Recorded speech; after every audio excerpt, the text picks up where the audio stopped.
Chers amis, pour reprendre un peu cette journée, j'ai d'abord une question à vous poser. Aujourd'hui, avez-vous vu l'action de l'Esprit Saint dans notre diocèse? Ça, c'est bien. Il y en a certains qui l'ont vu. Deuxième question. À l'issue de cette belle journée de notre premier rassemblement d'acteurs pastoraux après Pentecôte 2012 et dans la ligne des orientations, avez-vous, comme moi, envie de rendre grâce pour cette action de l'Esprit Saint? Parce que c'est vraiment ce que j'ai envie de partager avec vous. La première chose, c'est cette action de grâce de ce que nous pouvons découvrir les uns des autres de l'action de l'Esprit dans notre diocèse. Je vous invite vraiment ce soir à vous réjouir de ce que le Seigneur est bien présent dans son Église et que tant de chrétiens se laissent guider par lui pour se mettre au service de l'annonce de l'Évangile, dans le service des autres. Ce que nous avons entendu et vu peut nous sembler bien modeste parfois. Mais le plus important, c'est que nous pouvons nous rendre compte justement que nos orientations sont à la portée de tous, que de multiples réalisations sont possibles, que leur mise en œuvre n'est pas si compliquée que nous pourrions l'imaginer de prime abord. Et sans doute pourrez-vous en témoigner auprès d'autres qui n'ont pas pu venir aujourd'hui, mais que vous côtoyez tous les jours, ou vers qui vous êtes envoyés à cause de votre mission. Dites-le. Ce que nous avons vu ce matin ne demande pas des choses extraordinaires. Et pourtant, elles mettent en œuvre les orientations.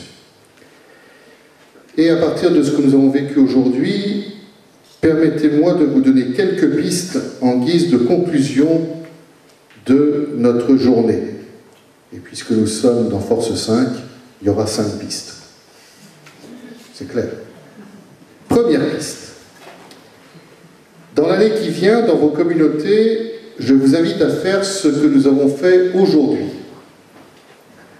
Partir de ce qui est réussi, de ce qui est bon et beau, et qui existe déjà.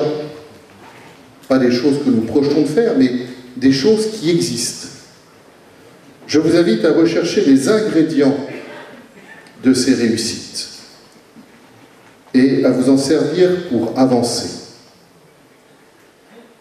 Si je peux me permettre, ne soyez pas obnubilés par les problèmes et les difficultés. En donnant plus de poids au mal qu'au bien, je vous invite à ne pas être injuste avec vous-même, mais à découvrir le bien dans vos activités pastorales et à le promouvoir. Je vous invite à vous inspirer des réussites des uns des autres.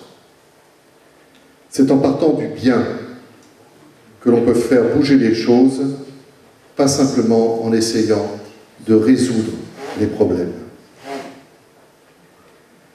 Deuxième piste. N'hésitez pas à être créatif, à être attentif à ce qui germe et à vous en réjouir. Les témoignages d'aujourd'hui vous donnent la preuve que ces germes sont nombreux. Et pour ne rien vous cacher, l'équipe Force 5 a même dû faire un tri parmi tout ce qu'elle pouvait envisager de vous présenter. Il y a beaucoup de germes dans notre diocèse, humbles, discrets, mais solides.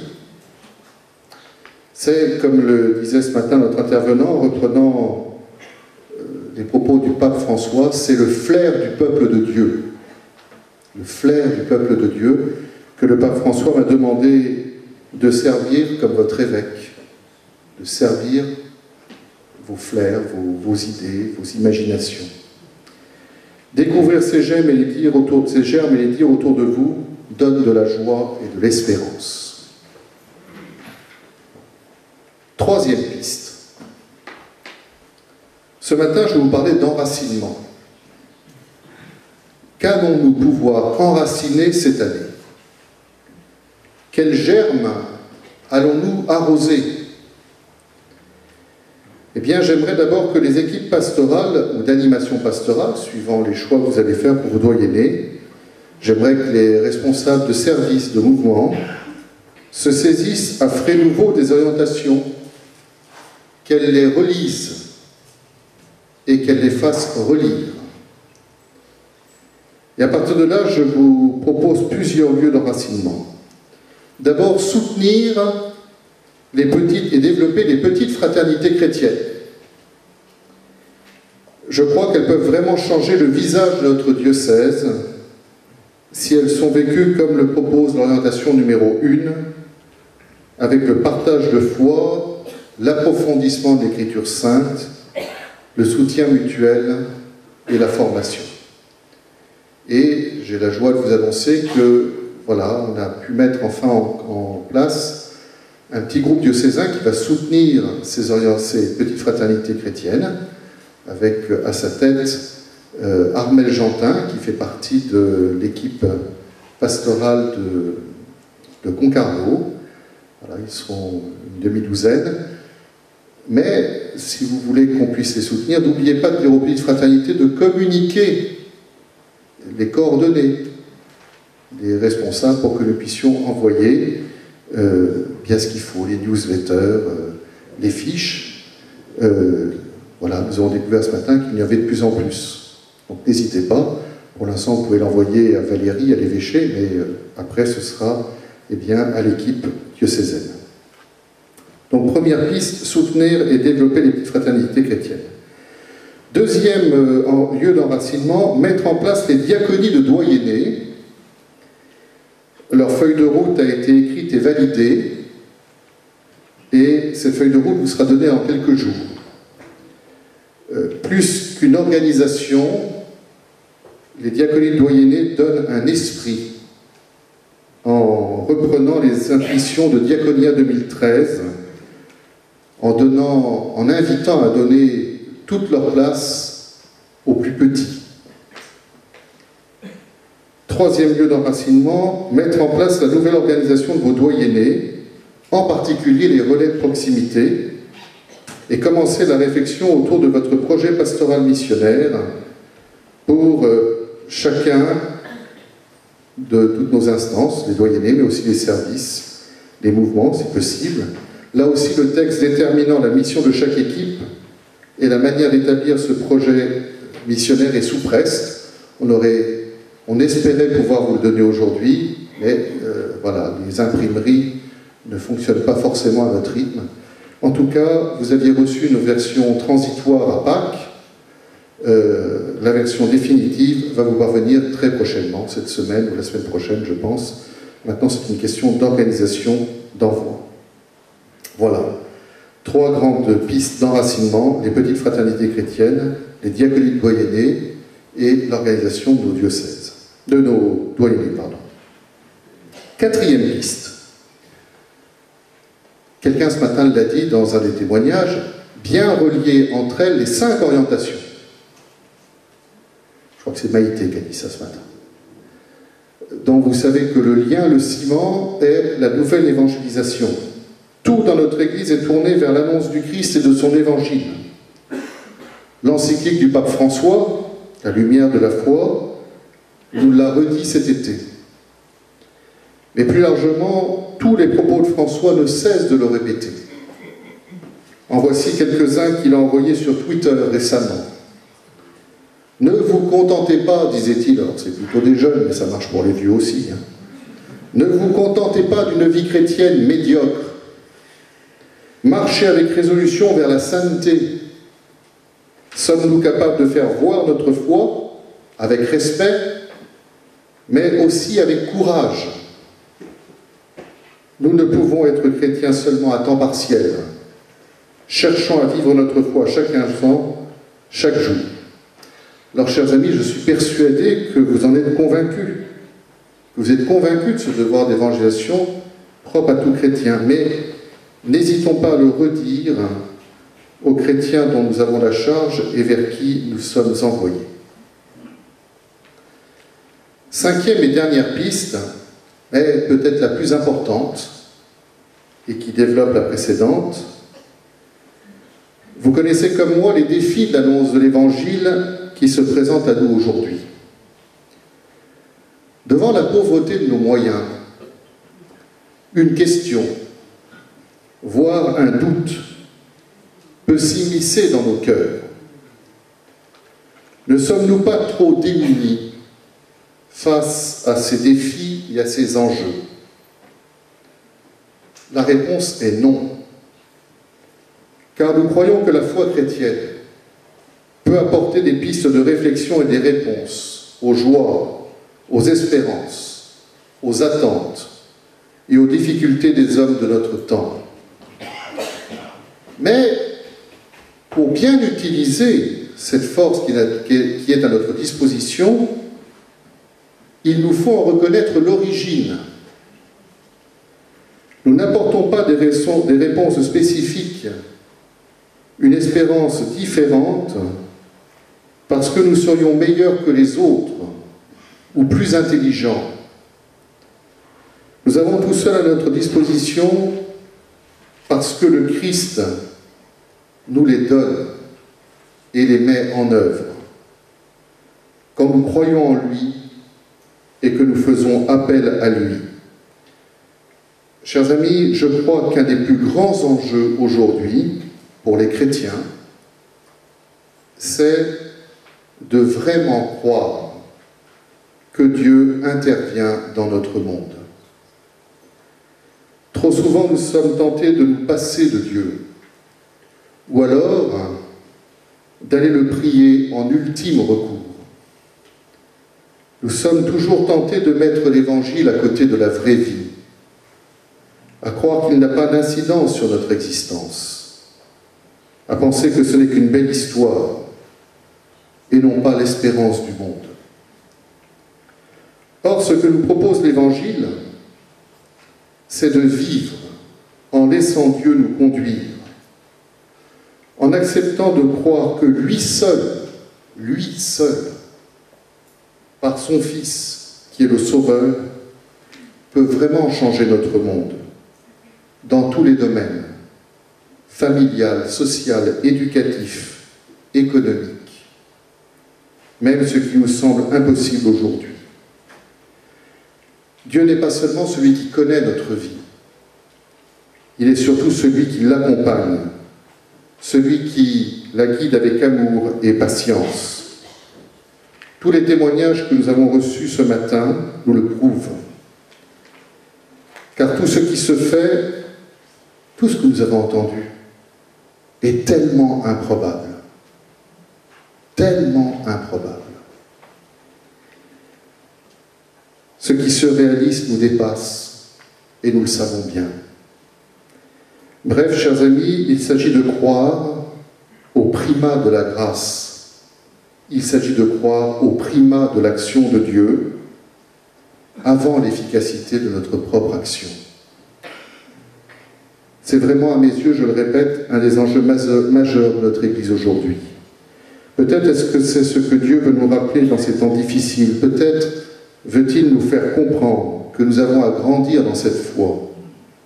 Nous faire comprendre que c'est le Christ qui guide son Église, que c'est lui qui sauve, que nous avons à compter toujours plus sur lui, et peut-être que parfois nous comptons trop sur nos propres forces et pas assez sur lui. Et peut-être que la pauvreté de nos moyens aujourd'hui nous y contraint peu à peu à croire en cela.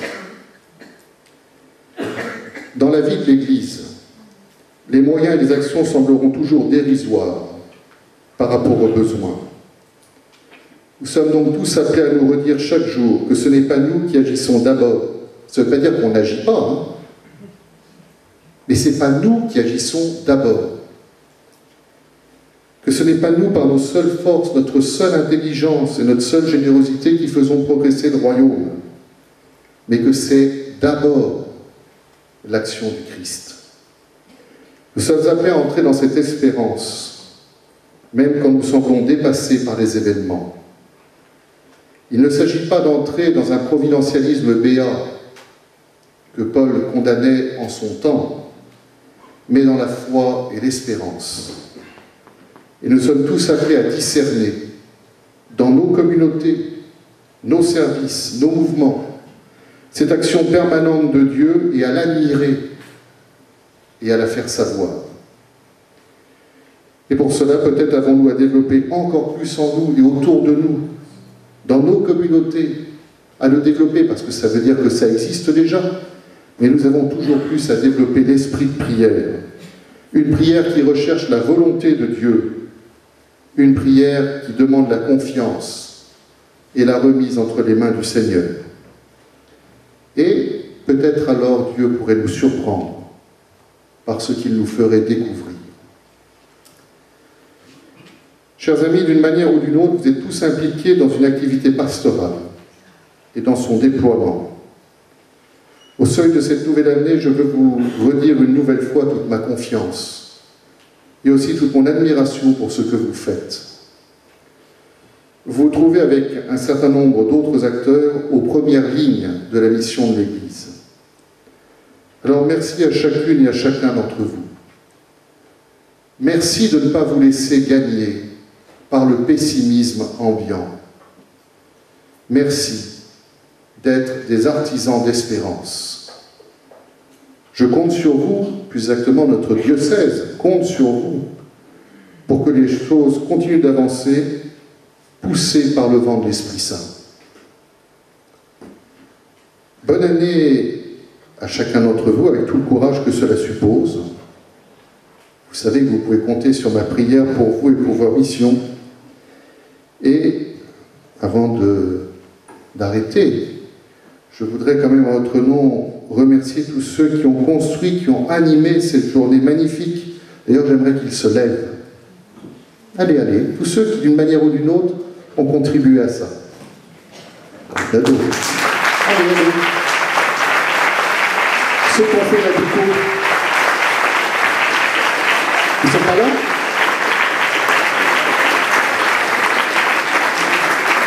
Voilà. Ça fait je ne sais pas combien de temps qu'ils travaillent. Oui, que de travail. Que de travail. Mais que d'imagination également. Je suis toujours impressionné par ce que Dieu nous fait faire, impressionné par votre disponibilité à tous, par votre intelligence, par ce que vous arrivez à réaliser. Il est parti parce qu'il avait d'autres choses qui l'attendaient, mais je lui ai dit tout à l'heure, remercier aussi en votre nom Xavier Campi, notre intervenant, notre grand témoin de ce qui se vit ici en Finistère et qui nous a aidés ce matin à regarder nos réalités, nos réalisations par le haut. Ce qu'il nous a dit, il avait écrit un premier texte, mais ensuite il l'a complètement enrichi par ce qu'il a vu ce matin. Il m'a dit que son émotion n'était pas feinte. Donc ce n'est pas quelque chose qu'il avait fait d'avance. Il l'a construit avec ce qu'il a vu. Voilà, je pense que lui aussi, nous pouvons le bénir, comme il nous a bénis ce matin, pour sa venue. Il est venu de loin, hein, mais ça en valait la peine. Pas pour lui, pour nous, ça en valait la peine. Voilà, il est venu de loin, et nous pouvons le bénir pour ses paroles, pour son espérance, pour ses encouragements, pour son regard de foi, pour son amour de l'Église. À tous qui êtes venus ici, bien un immense merci aussi, parce que cette journée n'a de raison d'être que pour vous et par vous. Donc bravo d'être venus. Merci vraiment pour cette journée. Je suis sûr que tous nous repartons plus heureux, plus dynamisés, du moins je l'espère. Chers amis de Force 5, vous avez atteint votre objectif. Soyez-en remerciés, que le Seigneur vous bénisse. Et à tous, bonne mer et bon vent, bonne Force 5, et que par toute notre vie, le Seigneur soit loué. Merci à vous tous.